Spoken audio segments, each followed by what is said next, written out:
Question for you. You ever wondered why some people achieve so much and it looks so easy, and other people, they work their butts off and they achieve very little? Well, that's what we're going to talk about in this video is the psychology of high performers.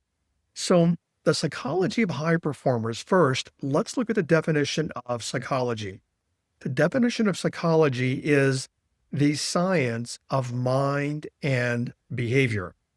And when many people look at high performance, what they're really looking at is not first at mind. And I've done videos on it before. Many people say it's about mindset. No, it's about literally the subconscious identity. But many people look at mindset and talk about that. But even more people talk about behavior when they're looking at high performance. Why? Because they're looking at what someone does and how that looks relative to high performance. Well, many people have this backwards, and I'm going to demonstrate that to you in this video. And by the way, the concept of high performance, many years ago, I used to get into that. I used to think about how can I be the absolute best high performer at what I do? And what I do is I'm a transformational coach. I help people change their lives at a core level. I was always looking at how can I perform at better levels? How can I impact more people? And for many years, I wasn't impacting the amount of people that I could. Even now, even though this is YouTube, I don't have a big channel, but my podcast has millions and millions and millions of downloads. So I'm impacting people over there. But what I want to share with you in this video on what you're going to learn, when you apply what you're going to learn, it will completely change your life and it will help you become a high performer very, very easily. The fact that you're watching this video probably means, because you read the words high performer, that you do want to perform at a better, different, and higher level in life. Now, think about high performance. For pretty much all of us, we are hardwired, brain-based, hardwired to want more, including wanting more and higher performance in life. We all want to go to what I call a higher emotional state. A great example of that would be a baby. When a baby's in the crib, the baby's crying. Now, why is the baby crying? For one of a couple of reasons. Predominantly, the baby's crying because, number one, it might be hungry. Number two, the baby wants love, cuddling, and to be held. And number three, baby wants its diaper changed. So probably nothing as bad as the dirty diaper and sitting there and lying in it, right? So here's the thing. The baby wants to go to a higher emotional state. That's hardwired in us. We all want to go to a higher emotional state. People want to go to higher emotional states in life, business, meaning more money, sports, meaning I don't want to just play a sport. I want to be the best in the world, and even relationships. Unfortunately, not as many people focus on being what we would say we're talking about in this video, high performance in the relationship. But I'm always looking at not performance, but how can I be the best possible partner, which would be performance, meaning showing up. How can I be the best possible partner in this relationship? So in that sense, even in my relationships, I'm looking at being a high performer. Even though that sounds very sterile, very mechanical, I still bring it into my personal life. Now, here's where things are going to shift. When it comes to high performance, people go to high performance psychologists. Sports teams hire high performance psychologists. And everyone thinks it's about performance. It's not. High performance is not about performance. High performance is about your self-image and how you see yourself at a subconscious level. If you went to, YouTube and you look for a video, you can find it. It's American Idol, I don't know, about 5-6 years ago. And you can actually search Philip Phillips and Sam Wolf. Philip Phillips won American Idol the year before Sam, or a couple of years prior, and Sam didn't win. When I say Sam, the year he was competing, Sam came in the 5th position. Now, don't judge. American Idol is a show that I like watching the talent, okay? And I'm generally pretty good at picking who's going to win.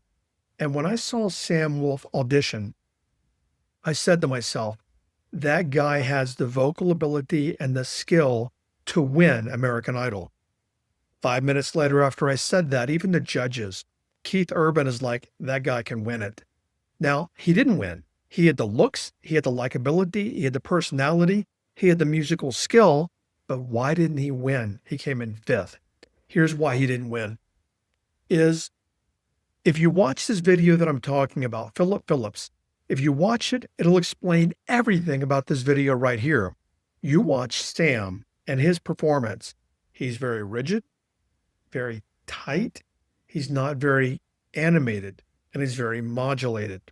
That's a reflection of his self-identity. That's a reflection of how he sees himself subconsciously. Now, he did have a little more experience, but you watch Philip Phillips come out and he just tears that stage up. I mean, the stage, of course, the music changed, but the stage just came alive. Each one of them were performing based upon how they saw themselves at a subconscious level.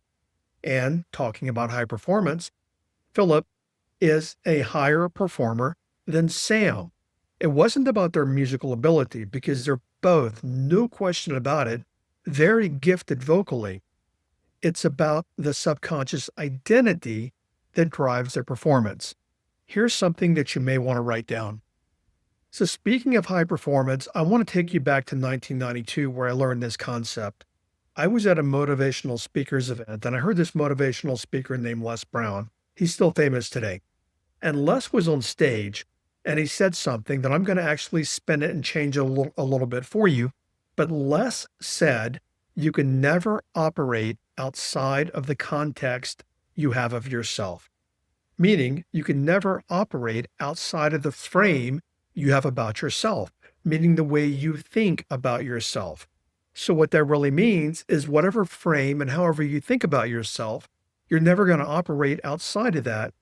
So let's say, for example, you want to be a high performer in XYZ activity, but in your mental imagery and your subconscious identity, you don't see yourself as a high performer. You're trying to do the behavior to be a high performer, but you don't see yourself as a high performer, like Sam did not see himself as a high performer. He did not see himself as winning American Idol.